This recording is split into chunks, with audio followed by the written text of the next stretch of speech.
ಎಲ್ಲರಿಗೂ ನಮಸ್ಕಾರ. ಈ ಹಿಂದೆ ಎಪಿಸೋಡ್ಸಲ್ಲಿ ನಾವು ರೇಖಿ ಬಗ್ಗೆ ತಿಳ್ಕೊಂಡ್ವಿ. ಹಾಗೂ ನಮ್ಮ ವರ್ಕ್ಶಾಪ್ಸಲ್ಲಿ ಬಹಳಷ್ಟು ಜನ ರೇಖಿನ ಕಲಿತು ತಮ್ಮ ಜೀವನವನ್ನು ಚೇಂಜ್ ಮಾಡ್ಕೊಂಡಿದ್ದಾರೆ, ಉತ್ತಮವಾದ ಜೀವನವನ್ನು ಲೀಡ್ ಮಾಡ್ತಿದ್ದಾರೆ ಅಂತಲೂ ಹೇಳಿದ್ವಿ. ಅಷ್ಟೂ ಜನಗಳಲ್ಲಿ ಇವತ್ತು ಒಬ್ಬರು ತಮ್ಮ ಜೀವನನ ಅತಿ ಉನ್ನತವಾಗಿ ಜೀವನನ ಚೇಂಜ್ ಮಾಡಿಕೊಂಡು ತಮ್ಮ ಸಾಧನೆಗಳನ್ನು ರೇಖಿ ಮುಖಾಂತರ ಸಾಧಿಸಿ ಈಗ ಒಂದು ಹ್ಯಾಪಿ ಲೈಫನ್ನು ಲೀಡ್ ಮಾಡ್ತಿದ್ದಾರೆ. ಅಂಥವರೊಬ್ಬರ ಪರಿಚಯನ ನಿಮಗೆ ಮಾಡಿಸ್ಕೊಡ್ತೀವಿ ಮತ್ತು ಅವರ ಒಂದು ಎಕ್ಸ್ಪೀರಿಯನ್ಸನ್ನು ನಿಮ್ಮ ಜೊತೆ ಶೇರ್ ಮಾಡೋಣ ಅಂತ ಇವತ್ತು ಅವರನ್ನು ನಿಮಗೆಲ್ಲ ಪರಿಚಯ ಮಾಡೋಕ್ಕೆ ಕರೆಸಿದ್ದೀವಿ. ಅವ್ರನ್ನ ವೆಲ್ಕಮ್ ಮಾಡೋಣ. ನಮಸ್ಕಾರ ದೀಪಕ್ ಅವರೇ, ವೆಲ್ಕಮ್. ನಮಸ್ತೆ. ಸೊ ದೀಪಕ್ ಅವರೇ, ನಿಮ್ಮ ಒಂದು ಸಣ್ಣ ಪರಿಚಯ. ಎಲ್ರಿಗೂ ನಮಸ್ತೆ. ನನ್ನ ಹೆಸರು ದೀಪಕ್ ಅಂತ. ಒಂದು 6 ವರ್ಷದಿಂದ ಮೈಸೂರಲ್ಲಿ ವಾಸ ಮಾಡ್ತಾ ಇದ್ದೇನೆ. ಮೈಸೂರಿನ ಒಂದು ಪ್ರತಿಷ್ಠಿತ ಒಂದು IT ಕಂಪ್ನಿಲಿ ಕೆಲಸ ಮಾಡ್ತಾ ಇದ್ದೇನೆ, okay, as a project manager. So family wise I am married to Seema Suvarna ಅಂತ ನನ್ನ ಸ್ಪೌಸ್ ಹೆಸರು. 2 ಮಕ್ಕಳು, 1 ಹೆಣ್ಣು 1 ಗಂಡು. ಸೊ 6 ಇಯರ್ಸಿಂದ 6 ವರ್ಷದಿಂದ ಮೈಸೂರಲ್ಲಿ ವಾಸ ಮಾಡ್ತಾ ಇದ್ದೇನೆ. ಓಕೆ, ರೇಖಿನ ಕಲಿತು ಎಷ್ಟು ವರ್ಷ ಆಯಿತು? ರೇಖಿನ ಕಲಿತು ಅರೌಂಡ್ 2 ವರ್ಷ ಆಯಿತು, ಇವಾಗ 2 ಇಯರ್ಸ್. ಓಕೆ. ಸೊ ಇವರಿಗೆ ನಾವು ಕೋವಿಡ್ ಟೈಮಲ್ಲಿ 1-to-1 ರೇಖಿನ ಹೇಳ್ಕೊಟ್ಟಿದ್ದಂಥದ್ದು.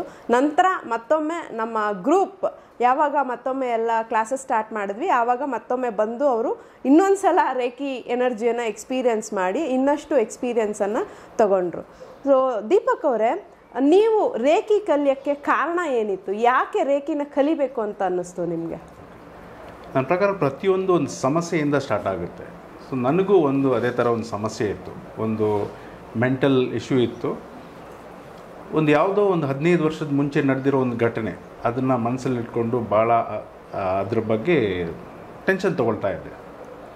ಸೊ ಅದರಿಂದಾಗಿ ಏನಾಗ್ತಿತ್ತು, ನನಗೆ ಬರ್ತಿರೋ ಎಲ್ಲ ಸಮಸ್ಯೆಗಳು ಅದಕ್ಕೆ ರಿಲೇಟ್ ಆಗ್ತಾಯಿತ್ತು.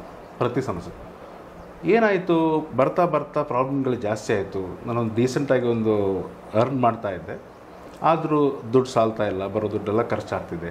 ಇಮೋಷ್ನಲ್ ಸ್ಯಾಟಿಸ್ಫ್ಯಾಕ್ಷನ್ ಇಲ್ಲ, ರಿಲೇಷನ್ಶಿಪ್ಗಳೆಲ್ಲ ಭಾಳ ಹದಗೆಟ್ಟಿತ್ತು. ಆಮೇಲೆ ದುಡ್ಡು ಇಸ್ಕೊಂಡವರೆಲ್ಲ ವಾಪಸ್ ಕೊಡ್ತಾ ಇರಲಿಲ್ಲ. ಏನೇನು ಅಂದ್ಕೊಳ್ತಾ ಇದ್ದೆ ಗೋಲ್ಸ್, ಅವೆಲ್ಲ ಯಾವುದೂ ಸ್ಯಾಟಿಸ್ಫೈ ಆಗ್ತಾ ಇರಲಿಲ್ಲ. ಸೊ ಅದಕ್ಕಾಗಿ ನಾನೇನು ಮಾಡಿದೆ, ಕ್ಯಾಶುವಲಿ ವೀಡಿಯೋ ನೋಡ್ಲಿಕ್ಕೆ ಸ್ಟಾರ್ಟ್ ಮಾಡಿದೆ. ಸೊ ಅಲ್ಲಿ ಬ್ಯಾಂಗ್ಳೂರಿನೊಬ್ಬರು ಗುರೂಜಿ ಯಾರೊಬ್ಬರು ವೀಡಿಯೋ ಈ ಥರ ವಿದೌಟ್ ಎನಿ ಮೆಡಿಕಲ್ ಇಂಟರ್ಫಿಯರೆನ್ಸ್ ನಿಮಗೇನೋ ಇಶ್ಯೂಸ್ ಇದ್ದರೆ, ಮೆಂಟಲ್ ಇಶ್ಯೂಸ್ ಇದೆ, ಅದನ್ನು ಹೇಗೆ ನಿವಾರಣೆ ಮಾಡ್ಬೋದು ಅಂತ ತೋರಿಸ್ತಾ ಇದ್ರು. ಸೊ ಆವಾಗ ನನಗೆ ರೇಖಿ ಬಗ್ಗೆ ಸ್ವಲ್ಪ ಐಡಿಯಾ ಬಂತು. ಸೊ ಆ ಥರ ಮೈಸೂರಲ್ಲಿ ಯಾರಾದರೂ ಪ್ರಾಕ್ಟೀಸ್ ಮಾಡ್ತಾ ಇದ್ದಾರೆ ಅಂತ ನೋಡಿದೆ. ಆವಾಗ ನನ್ನ ಪರಿಚಯ ರಮ್ಯಾ ಮೇಡಮ್ ಜೊತೆ ಆಯಿತು. ಆವಾಗ ರಮ್ಯಾ ಮೇಡಮ್ ಜೊತೆ ಮಾತಾಡಿದೆ, ನನ್ನ ಸಮಸ್ಯೆಗಳನ್ನ ಎಲ್ಲ ಹೇಳ್ಕೊಂಡೆ. ಸೊ ಆವಾಗ ಅವರು ಇನಿಷಿಯಲಿ ಸ್ವಲ್ಪ ಬೇಸಿಕ್ ಸ್ಟೆಪ್ಸ್, ಹೀಲಿಂಗ್ ಸ್ಟೆಪ್ಸ್ ಎಲ್ಲ ಮಾಡಿದರು. ಅದರಿಂದಾಗಿ ಸ್ವಲ್ಪ ಡಿಫ್ರೆನ್ಸ್ ಅನಿಸ್ತು ನನಗೆ. ಅಂದರೆ ನಾನು ಬಂದಾಗಿದ್ದಕ್ಕೂ ಆಮೇಲೆ ಸ್ವಲ್ಪ ಡಿಫ್ರೆನ್ಸ್ ಅನಿಸ್ತು. ಆಮೇಲೆ ಕ್ಯೂರಿಯಾಸಿಟಿ ಇನ್ಕ್ರೀಸ್ ಆಯಿತು. ಸೊ ಆಮೇಲೆ ಅವ್ರನ್ನ ಫಾಲೋ ಮಾಡಲಿಕ್ಕೆ ಸ್ಟಾರ್ಟ್ ಮಾಡಿದೆ. 1-to-1 ಸೆಷನ್ಸ್ ತೊಗೊಂಡೆ. ಆವಾಗ ಅವ್ರು ಹೇಳಿದರು, ನೀವು ರೇಖಿ ಕಲೀರಿ. ಸೊ ಇವಾಗ ನಿಮಗೆ ಏನೇನು ಇಶ್ಯೂಸ್ ಇದೆ ಅದನ್ನು ಸಾಲ್ವ್ ಮಾಡ್ಬೋದು, but if you practise reiki ಅದನ್ನು ನೆಕ್ಸ್ಟ್ ಲೆವೆಲ್ಗೆ ತೊಗೊಂಡು ಹೋಗ್ಬೋದು ಅಂತ ಮೇಡಮ್ ಅವರು ಹೇಳಿದರು. ಅದ್ರ ನಂತರ ನಾನು I started practising reiki. Okay. So ನಮ್ಮ ವೀಕ್ಷಕರಿಗೆ, ನೀವು ರೇಖಿ ಕಲಿತ ನಂತರ ರೇಖಿಗೂ ಮುಂಚೆ ಇದ್ದಂತಹ ಜೀವನಕ್ಕೂ ರೇಖಿ ಕಲಿತ ನಂತರ ಇರುವಂತಹ ಜೀವನಕ್ಕೂ ಡಿಫ್ರೆಂಟ್ ಅನ್ನಿಸ್ತಾ ಇದೆಯಾ? 100%. ನಾನು ಇಲ್ಲಿಗೆ ಬಂದಾಗ ನಾನು ಯಾವ ಥರ ಇದ್ದೆ ಅಂದರೆ, ಎಲ್ಲ ಕಡೆ ಎಲ್ಲ ಚಾನಲ್ಸ್ಗಳು ಬ್ಲಾಕ್ ಆದಾಗಿತ್ತು ನನಗೆ. ಫೈನಾನ್ಷಿಯಲ್ ಆಸ್ಪೆಕ್ಟ್ ಬ್ಲಾಕೇಜ್, ರಿಲೇಷನ್ಶಿಪ್ ಇದ್ದರು ಅದು ಎಲ್ಲ ಬ್ಲಾಕೇಜ್.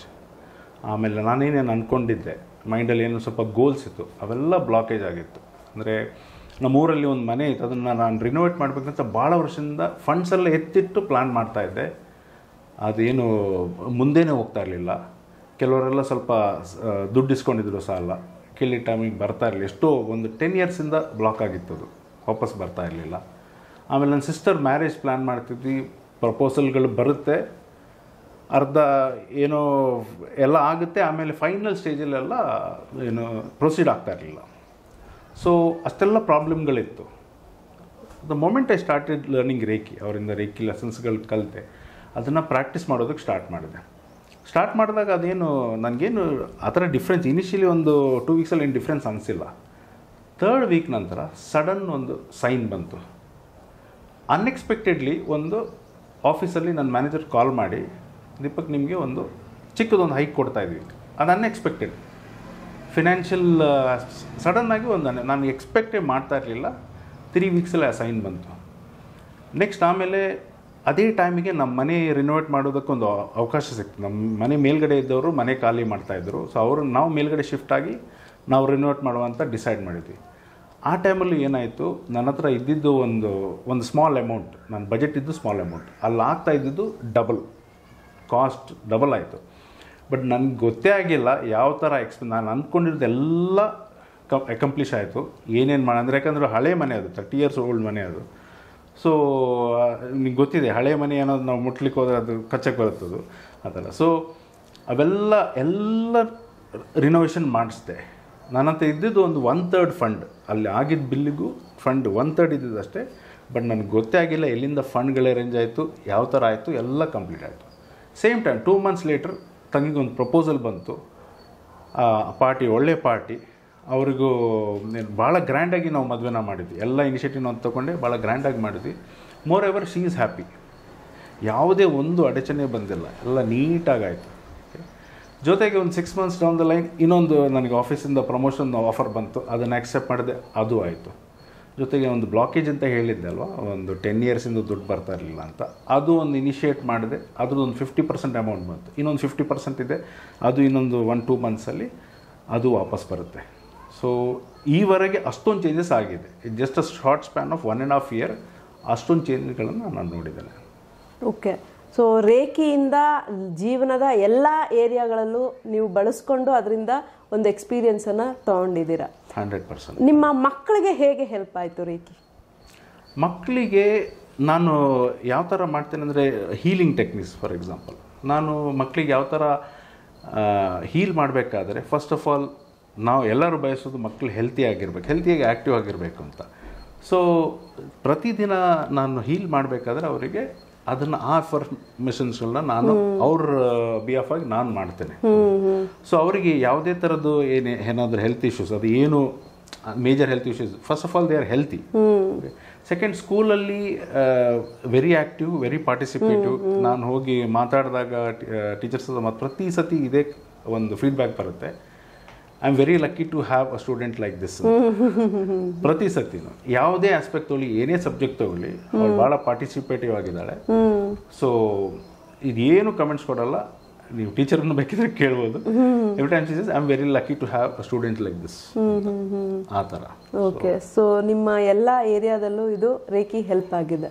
ಸೊ ರೇಖಿ ಕಲಿತ ನಂತರ ನಮ್ಮ ಒಂದು ಸರ್ವಿಸ್ ಸೆಂಟ್ರಿಂದ ಇರ್ಬೋದು, ಅಂದರೆ ನಮ್ಮ ಒಂದು ಸವಿಕಲ್ಪ ಹಾಲಿಸ್ಟಿಕ್ ಸೆಂಟರಿಂದ ನಿಮಗೆ ಸರ್ವಿಸ್ ಯಾವ ಥರ ಹೆಲ್ಪ್ ಆಗಿದೆಯಾ, ಅಥವಾ ಕಾಂಟ್ಯಾಕ್ಟಲ್ಲಿ ಇರೋದಿರ್ಬೋದು, ನಿಮಗೆ ಹೆಲ್ಪ್ ಆಗಿದೆಯಾ? 100% ಮೇಡಮ್. ಈಗ ರೇಖಿ ಅನ್ನೋದು ಥಿಯರಿಟಿಕಲಿ ಯಾವುದೇ ರೇಖಿ ಅಷ್ಟೇ ಅಲ್ಲ, ಯಾವುದು ನಾವು ಯಾವುದನ್ನಾದರೂ ಒಂದು ಆ್ಯಕ್ಟಿವಿಟಿನ ಸ್ಟಾರ್ಟ್ ಮಾಡಿದರೆ ಅದು ನಾವು ಪ್ರಾಕ್ಟಿಸ್ ಮಾಡೋ ತನಕ ಅದು ನಮಗೆ ಕರೆಕ್ಟಾಗಿ ಬರಲ್ಲ. 100% ಥಿಯರಿಟಿಕಲಿ ನಾವು ಕಲ್ತ್ಕೊಳ್ತೀವಿ, ಬಟ್ ಅದನ್ನು ಪ್ರಾಕ್ಟೀಸ್ ಮಾಡೋ ತನಕ ಕರೆಕ್ಟ್ ಮಾಡ್ತಾಯಿದ್ವಿ ಇಲ್ವಾ ಅಂತ ಒಂದು ಡೌಟ್ ಇರುತ್ತೆ. ಸೊ ನಾನು ಇವ್ರು ಹೇಳಿದಾಗೆಲ್ಲ ಅವಾಗೆಲ್ಲ ಕ್ಲಿಯರ್ ಆಯಿತು. ಮತ್ತೆ ಹೋಗಿ ಮನೇಲಿ ಪ್ರಾಕ್ಟೀಸ್ ಮಾಡಿದಾಗ ಭಾಳ ಕ್ವಶನ್ಸ್ ಬಂತು. ನಾನು ಹತ್ರ ಒಂದು 10 to 15 times ಇವ್ರನ್ನ ಕಾಂಟ್ಯಾಕ್ಟ್ ಮಾಡಿದ್ದೇನೆ, ವಾಟ್ಸಪ್ಪಿಂದ, ಕಾಲಲ್ಲಾಗಿ. ಪ್ರತಿ ಸತಿನೂ ಅವ್ರು ಪಾಸಿಟಿವ್ ಆಗಿ, ಇಲ್ಲ ನೀವು ಈ ಥರ ಮಾಡಬೇಕು ಅಂತ ಕರೆಕ್ಟಾಗಿ ನೀಟಾಗಿ ಗೈಡೆನ್ಸ್ ಕೊಟ್ಟಿದ್ದಾರೆ. ಪ್ರತಿ ಸತಿ 1-2 ಸತಿ ಇಲ್ಲಿ ಪರ್ಸನಲಾಗಿ ಬಂದು ಕೇಳಿಕೊಂಡೆ, ಮೇಡಮ್ ನಾನು ಈ ಥರ ಮಾಡ್ತಾಯಿದ್ದೀನಿ, ಇದು ಕರೆಕ್ಟಾ ಇಲ್ವಾ ಅಂತ. ಇಲ್ಲ, ಇಷ್ಟು ತನಕ ಕರೆಕ್ಟ್ ಇದೆ, ಇದನ್ನು ನೆಕ್ಸ್ಟ್ ಸ್ವಲ್ಪ ಎನ್ಹಾನ್ಸ್ ಮಾಡ್ಬೋದು ಅಂತ. So support wise it is amazing. ಅವ್ರು ಮೊದಲೇ ಹೇಳಿದ್ದು ನನಗೆ ಲೈಫ್ ಟೈಮ್ ಆಕ್ಸೆಸಿಬಿಲಿಟಿ ಇರುತ್ತೆ ಅಂತ, ಅದೇ ಥರ ಅವ್ರು ನಡ್ಕೊಂಡಿದ್ದಾರೆ. ಕೊನೆಯದಾಗಿ ನಮ್ಮ ವೀಕ್ಷಕರಿಗೆ ರೇಖಿ ಬಗ್ಗೆ ಏನು ಹೇಳಕ್ಕೆ ಇಷ್ಟಪಡ್ತೀರಾ? ನನ್ನ ಪ್ರಕಾರ ರೇಖಿ ಅನ್ನೋದು ಒಂದು ಇನ್ವಿಸಿಬಲ್ ಶಕ್ತಿ. ಅದನ್ನು ನಾವು ಎಕ್ಸ್ಪೀರಿಯೆನ್ಸ್ ಮಾಡೋ ತನಕ ಅದ್ರ ಪವರ್ ಯಾರಿಗೂ ಗೊತ್ತಾಗಲ್ಲ. ಓಕೆ, ಯಾಕಂದರೆ ನಾವು ಪ್ರಾಕ್ಟೀಸ್ ಮಾಡಬೇಕಾದ್ರೆ ಏನು ಅನಿಸಲ್ಲ. ಯಾಕಂದರೆ ವಿ ಆರ್ ಯೂಸ್ ಟು ಒಂದು ಮೆಟೀರಿಯಲ್, ಡಾಕ್ಟರ್ ಹತ್ರ ಹೋದ್ವಿ, ಒಂದು ಮೆಡಿಸಿನ್ ತೊಗೊಂಡ್ವಿ, ಆ ಮೆಡಿಸಿನ್ ಆ ಫಿಸಿಕಲ್ ಎಫೆಕ್ಟ್ ನಾವು we expect that.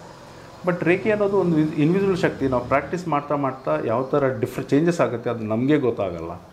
More importantly ನಮ್ಮ ಮೈಂಡ್ ಎಷ್ಟು ಪವರ್ಫುಲ್ ಅಂತ ರೇಖಿ ನಮ್ಗೆ ಕಲಿಸುತ್ತೆ. ಯಾಕಂದರೆ ನಾವು ಡೇ ಟು ಡೇ ಲೈಫಲ್ಲಿ ನಮ್ಮ ಮನಸ್ಸಲ್ಲಿ ಭಾಳಷ್ಟು ವಿಚಾರಗಳನ್ನ ನಾವು ಮನಸ್ಸಿಗೆ ಇದು ಮಾಡ್ತೀವಿ. ಯಾವತ್ತು ರೇಖಿ ಅಥವಾ ರಿಷಿ ಲೈಫ್ ಅವ್ರು ನನಗೆ ಒಂದು ಕಲಿಸಿದ್ದಾರೆ ಏನಂದರೆ, ಕೀಪ್ ಯುವರ್ ಮೈಂಡ್ ಪಾಸಿಟಿವ್. ಪ್ರತಿ ಸತಿ ಪಾಸಿಟಿವ್ ಆಗಿ ಥಿಂಕ್ ಮಾಡು. ಆ ಪಾಸಿಟಿವ್ ಆಗಿ ಥಿಂಕ್ ಮಾಡಿದರೆ ಅದೇ ದೊಡ್ಡ ಚೇಂಜನ್ನು ನಿಮ್ಮ ಲೈಫಲ್ಲಿ ಅದು ತರುತ್ತೆ. ಸೊ ವೀಕ್ಷಕರಿಗೆ ಒಂದೇ ಹೇಳೋದು, ರೇಖಿ ಅನ್ನೋದು maybe it is not that popular, but you have to experience it. ಅದನ್ನು ಎಕ್ಸ್ಪೀರಿಯನ್ಸ್ ಮಾಡಿ ಪ್ರಾಕ್ಟೀಸ್ ಮಾಡಿದ್ರೇ ಅದ್ರ ಪವರ್ ನಿಮ್ಗೆ ಗೊತ್ತಾಗುತ್ತೆ. ಸೊ ಅದನ್ನು ನಾನು ವೀಕ್ಷಕರಿಗೆ ಹೇಳಬಯಸ್ತೇನೆ. ಸೊ ನೋಡಿದ್ರಲ್ಲ ವೀಕ್ಷಕರೇ, ರೇಖಿಯನ್ನು ಕಲಿತು ಅವರ ಜೀವನದಲ್ಲಿ ಇದ್ದಂತಹ ಎಲ್ಲ ತೊಂದರೆಗಳಿಂದ ಹೊರಗಡೆ ಬಂದು ಅವರ ಜೀವನನ ಇನ್ನಷ್ಟು ಉತ್ತಮವಾಗಿ ಮಾಡ್ಕೊಂಡಿದ್ದಾರೆ. ನಿಮಗೂ ರೇಖಿ ಬಗ್ಗೆ ಮತ್ತಷ್ಟು ಇನ್ಫಾರ್ಮೇಷನ್ ಬೇಕಿದ್ರೆ, ರೇಖಿ ವರ್ಕ್ಶಾಪ್ ಬಗ್ಗೆ ಇನ್ಫಾರ್ಮೇಷನ್ಸ್ ಬೇಕಿದ್ರೆ ಡಿಸ್ಕ್ರಿಪ್ಷನಲ್ಲಿ ನಮ್ಮ ನಂಬರ್ ಇರುತ್ತೆ. ನಮ್ಮನ್ನು ಎನಿ ಟೈಮ್ ನೀವು ಕಾಂಟ್ಯಾಕ್ಟ್ ಮಾಡ್ಬೋದು, ವಾಟ್ಸಪ್ ಮಾಡ್ಬೋದು. ನಿಮಗೆ ಬೇಕಾದಂಥ ಇನ್ಫಾರ್ಮೇಷನನ್ನು ನಾವು ಸದಾ ಕೊಡ್ತೀವಿ. ಹಾಗೂ ನಮ್ಮ ಒಂದು ಕಮ್ಯುನಿಟಿಗೆ ನೀವು ಜಾಯ್ನ್ ಆಗ್ಬೋದು. ವಾಟ್ಸಪ್ ಕಮ್ಯುನಿಟಿ ಇದು ಡೀಟೇಲ್ಸನ್ನು ನಾವು ಡಿಸ್ಕ್ರಿಪ್ಷನಲ್ಲಿ ಕೊಟ್ಟಿರ್ತೀವಿ.